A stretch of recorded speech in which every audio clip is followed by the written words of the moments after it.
Olá, leitores ávidos, tímidos e os apaixonados por livros. Bem-vindos ao meu canal. E para quem ainda não me conhece, meu nome é Renata e eu uso o pseudônimo de Violet Bejanflower. Eu sou escritora de mais de 10 livros publicados na Amazon de forma independente e, como os vídeos anteriores, eu estou aqui mais uma vez para divulgar o meu último livro publicado, que se chama Drosófila, e eu decidi abrir, como eu havia explicado também antes, eu decidi abrir para leitura aqui no YouTube, para quem tiver interesse em assistir e, posteriormente, quem sabe, adquirir não só esse, mas todos os outros livros que estão disponíveis. É, eu queria deixar um recadinho agora, porque eu não consegui explicar direito num post que eu fiz, que eu não consegui publicar na segunda-feira, conforme prometido, na segunda-feira passada, que eu estou publicando todas as segunda-feiras um capítulo novo do livro, né? Lido por mim. E eu tenho asma, né? E é um problema, né, respiratório, e eu tenho isso desde criança, né? E só que essas crises elas vêm muito espaçadas, então assim, elas não afetavam muito a minha vida assim drasticamente, né? Ela é uma asma mais leve. Elas aconteciam a cada 3 em 3 anos, mais ou menos, né? Nada é certo, mas era mais ou menos a cada 3 anos. Só que dessa vez ela veio mais forte e eu não consegui controlar ela só em casa, né? Então eu tive que voltar no médico e aí tive que consultar um pneumologista e aí passou, né, todo o protocolo novo para essa nova situação. E agora eu tô melhor, tô conseguindo falar. Antes eu nem conseguia falar, por isso que eu não gravei o vídeo. Inclusive, por isso que eu também não consegui gravar direito o short que eu coloquei, que eu não conseguia nem falar direito. Eu ficava muito.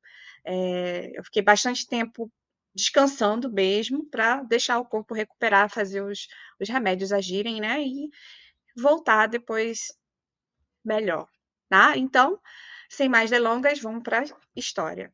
A gente parou no capítulo 3. Deixa eu achar aqui o capítulo 3. Capítulo 3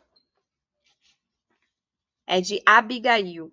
Como eu havia falado também, quem ainda não assistiu o vídeo do capítulo 1, Abigail é uma das personagens principais. A gente tem Abigail, Kaique, Lia e o Enzo, tá?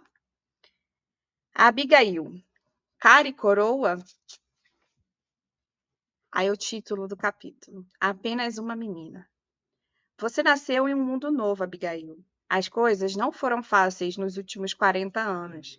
Passamos por uma guerra e depois, em seguida, ao término da guerra, finalmente sentimos que precisávamos mudar. Precisávamos fazer diferente, pensar diferente, ou iríamos nos destruir por completo. Ouvia minha mãe me falar enquanto eu arrumava meu cabelo para ir para a escola. Mas, mamãe, queria saber o que mudou tanto. O que a senhora via na janela naquela época? Minha mãe parou por um instante, tentando relembrar. Ela passou a mão em seus cabelos brancos e os colocou para trás de sua orelha. Hum, eu morei a minha vida toda aqui, nesta cidade. Mesmo ela estando distante do centro, dos principais eventos que mudaram o mundo, as fazendas não eram dessa forma, como você as vê hoje. Precisa imaginar que podíamos ver o horizonte. Perguntei: o que é o horizonte, mamãe? Ela sorriu e continuou: Noah, mostrar a imagem do pôr do sol no espelho do banheiro da Suite Master. Acho que com uma imagem vai ser mais fácil de entender. Consegue ver a linha entre o céu e o mar? Minha mãe passou o dedo no espelho para que fosse mostrada a próxima imagem. É essa aqui. Consegue ver as montanhas e o céu ao fundo? É isso que chamamos de horizonte. Hoje é mais difícil de encontrar, com tantas construções humanas, mas era lindo, não é, Abby? Eu olhava fascinada pela beleza e pela sensação de paz que me trazia uma simples imagem. Só de olhar. Por que acabou, mamãe? Ela falou. Ah, Abby, é complicado e simples. Minha mãe sorriu, terminando de arrumar meu cabelo em uma trança curta. Me virou delicadamente de frente para ela e continuou. As pessoas são complicadas. Então, elas acham que as soluções precisam ser complicadas também. Mas a verdadeira solução era simples, muito simples. Elas só não estavam dispostas a pôr em prática a solução. Imagine que tivéssemos uma piscina em nosso quintal, sem peixes ou qualquer outro animal, só para você se refrescar num dia de calor. Fechei minha expressão do rosto para ela e disse: Que desperdício, mãe! Quem seria louco de deixar tanta água parada? E o resto do tempo? Um banho demora no máximo 5 minutos. Terminei sorrindo ao falar. É o que a senhora sempre diz para mim. Minha mãe disse: Mas você sempre reclama, não é, Abby? Por que você acha que sempre reclama? Respondi: Porque é gostoso e não quero sair do banho. Ela continuou: Exatamente por isso. As pessoas pensavam que precisavam saciar seus desejos, mesmo que o preço pago fosse o desperdício. E não me entenda mal, eu também adoro água. Você sabe disso, disse ela. Sim, mamãe, a senhora fez uma tatuagem de água aqui. Apontei para um ponto logo abaixo do final da clavícula da minha mãe, do lado direito dela. Foi por isso, mãe? Ela passou os dedos de leve no meu rosto e disse: Sim, Abby. Quando eu tinha a sua idade, aprendi a nadar em uma piscina no clube da cidade, onde fica hoje o Pesque Pague. Lembra dele? Vamos lá para pescar nas quartas de manhã. Balancei a cabeça afirmando lembrar. Antes podíamos fazer essas coisas. Tínhamos muito de tudo e não dávamos valor. Sinto falta do pôr do sol para vê-lo. Preciso subir no parque mais alto do ponto mais alto da cidade. Você quer ir um dia? Balancei a cabeça afirmativamente e sorri. Vou falar com seu pai para irmos no final de semana. No final de semana, nos arrumamos e entramos no nosso carro. Meu pai havia deixado ele carregando na noite anterior, então saímos cedo para ver o nascer do sol. Desculpe, Abby, mas não poderemos ver o pôr do sol dessa vez. A previsão do tempo está indicando que vai chover no final da tarde. Mas vamos ver o nascer do sol, que também é muito bonito. Estava empolgada do mesmo jeito. Não saíamos muito para lugares distantes de casa. Então, olhei pela janela do carro durante todo o trajeto. Parava de vez em quando para ver onde meus pais estavam apontando. Então, eles relembravam e contavam as histórias da sua adolescência. Bento, lembra que acampamos ali uma vez ali? Meu pai sorria e continuava. Claro que me lembro. Foi. Ele sorriu olhando para minha mãe. Você continua linda. Meu pai deu um beijo rápido nos lábios da minha mãe. Fiz cara de nojo e disse: Eca, pai, eu estou aqui. Não estraga esse momento. Minha mãe colocou a mão na sua boca para conter o riso e se aconchegou mais perto do meu pai. Ele abriu o compartimento de refrigeração e ofereceu suco para minha mãe e eu. Estávamos todos curtindo a viagem. Tinha várias plantações verticais autônomas. Havia aprendido na escola sobre elas. Não havia mais espaço para plantações lineares e horizontais. Então, o governo iniciou a construção de vários terrenos verticais para serem arrendados. As concessionárias de fornecimento de água e processamento de esgoto estavam com problemas para descartar de forma segura a salmoura, um dos produtos do processo de extração de água dos mares pela dessalinização. Foi utilizada uma ideia antiga de reaproveitamento da salmoura na composição de tijolos. Assim, os terrenos verticais foram construídos utilizando exclusivamente os tijolos de sal, como eram chamados. Minha mãe, que era agrônoma, achava: esses projetos são fantásticos, Abby. Está vendo os andares abertos? Cada piso foi feito de lixo não reciclável. Antigamente havia áreas enormes com lixo em cima. Eram montanhas de lixos. Eles enterravam, mas cada vez mais precisavam cavar mais fundo para enterrar o lixo. Até que uma startup teve uma ideia fantástica. Eles analisaram a composição do lixo, uma parte era orgânica e a outra parte era de plástico não reaproveitável. Eles resolveram fazer placas por compressão e aquecimento.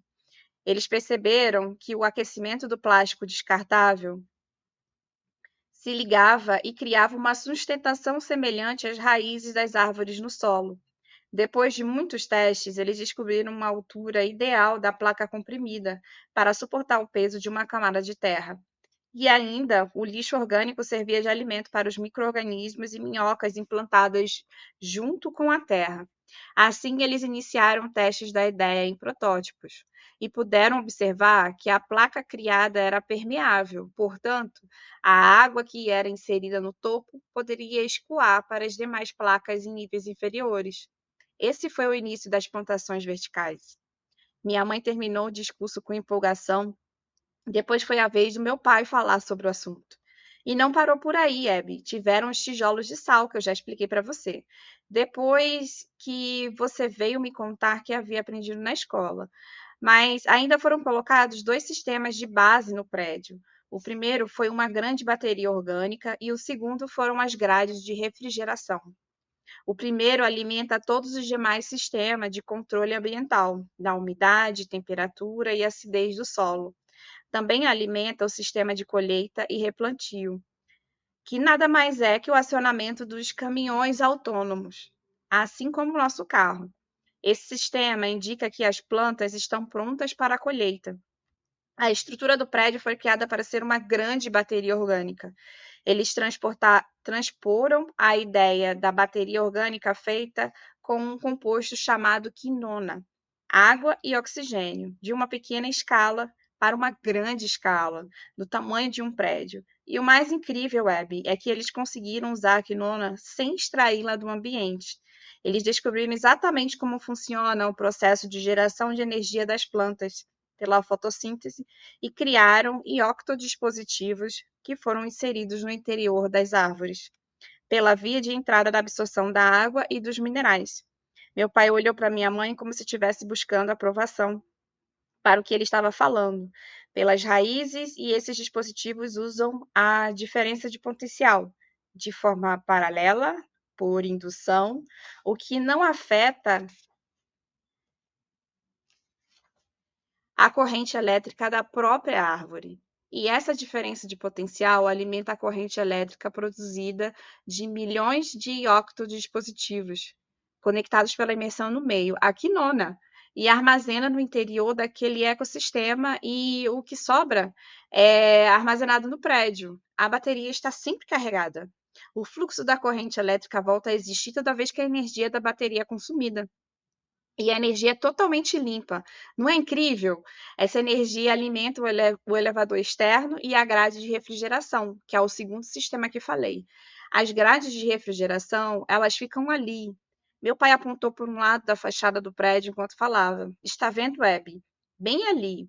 Levantei o dedo polegar para dizer que sim. Essas grades usam a energia para serem resfriadas e coletarem a umidade do ar que passam por elas.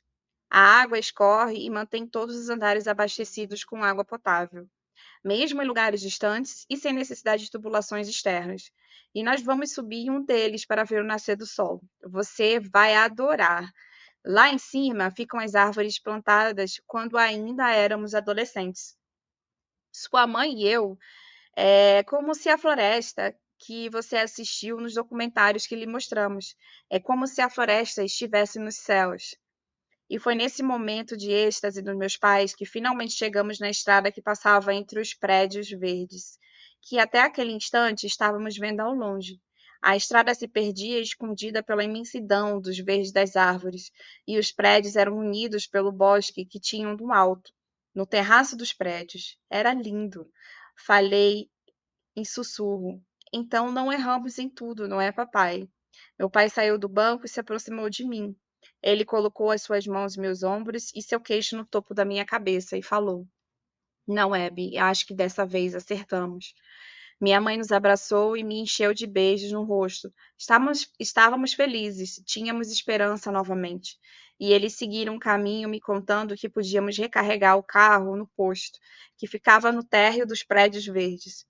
E esse prédio também coletava a água da chuva, Abby, meu pai concluiu. Depois foi a vez da minha mãe falar. Não precisamos usar agrotóxicos para manter as plantações saudáveis. Como há vegetações no entorno das plantações, as árvores protegem da proliferação de pragas, e isso atraiu outras espécies de aves e animais pequenos para a região. Virou um oásis no meio do deserto de antes. Olhei para minha mãe abismada, com a boca aberta. Era um deserto, mamãe. Ela balançou a cabeça rindo e disse: Não é maravilhoso? Foram lembranças felizes por um bom tempo. As coisas foram mudando devagar. Como estava estudando, não conseguia notar claramente. Quem chamou a atenção a primeira vez para o que estava mudando foi o marido da minha avó. Escutei uma conversa entre o senhor Micaele e meu pai numa manhã de sábado. Eles estavam do lado de fora dos quartos, sentados à mesa de refeições, e não notaram que eu estava sentada no meio do caminho da rampa, que levava à área de refeições ao andar de cima, onde ficava a estufa. Eu estava entretida em encontrar as uvas e as amoras que haviam sido plantadas na extensão do corrimão da rampa. Por um acaso, vocês estão tendo problemas para dormir à noite? Tenho escutado passos no meio da madrugada. Sabe como são os velhos? Dormem muito menos que os jovens à noite e adoram cochilos durante o dia. Ouvi o senhor Micael dizer ao meu pai entre risos ao final, tentando descontrair o momento da seriedade da pergunta inicial. Meu pai entendeu e seguiu falando. É Leonora. Ela acorda de madrugada sem sono, diz que teve outra ideia, precisa anotar, pesquisar ou assistir um vídeo naquele momento.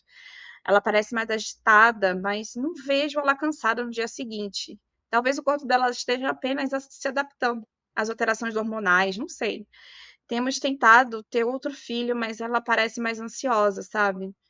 Querendo fazer várias coisas num dia só. Só não sei se ela está tentando preencher um vazio depois de 3 abortos, ou se a menopausa esteja se aproximando. Também não somos mais tão jovens assim. Tenho pensado nisso, sabe?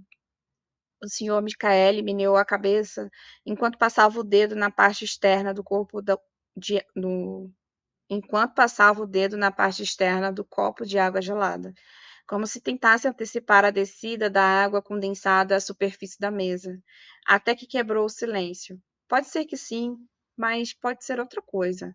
Não quero alarmar ou ser tendencioso para a minha área, para a psiquiatria, sabe? Mas acho que talvez você e Abby poderiam estar preparados para entender a situação, caso ocorra, no sentido que eu acho que vai acontecer.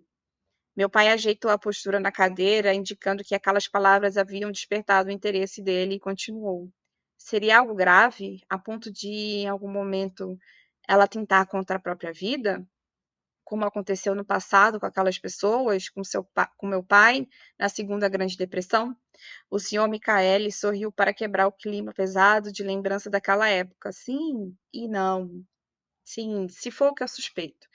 Sem tratamento adequado, ela pode vir a atentar contra a própria vida. E não tem relação com a Segunda Grande Depressão.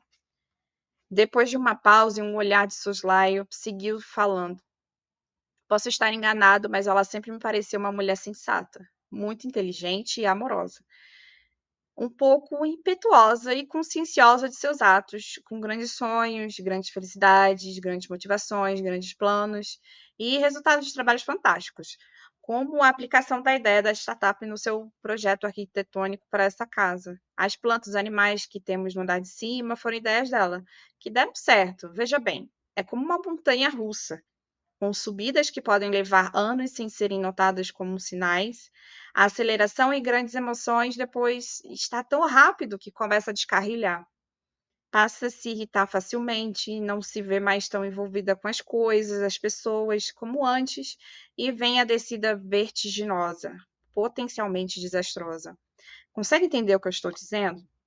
Meu pai ficou pensativo por um instante, depois ele riu entre seus pensamentos e em seguida ficou sério novamente. Não, não. Voltou a rir e voltou a ficar sério novamente. O senhor acha mesmo? O senhor Micaele disse sério. Disse só para ficar atento aos sinais, para não ignorá-lo ou minimizá-lo quando surgir à sua frente. E pode ser que sejam só os hormônios. Conseguiu entender o que eu quis dizer? Meu pai bebeu um gole do suco de laranja que estava parado desde o início da conversa. Não disse nada. Balançou a cabeça afirmativamente e depois finalmente falou em tom sério. Obrigado, obrigado, senhor Micaele, pelo conselho.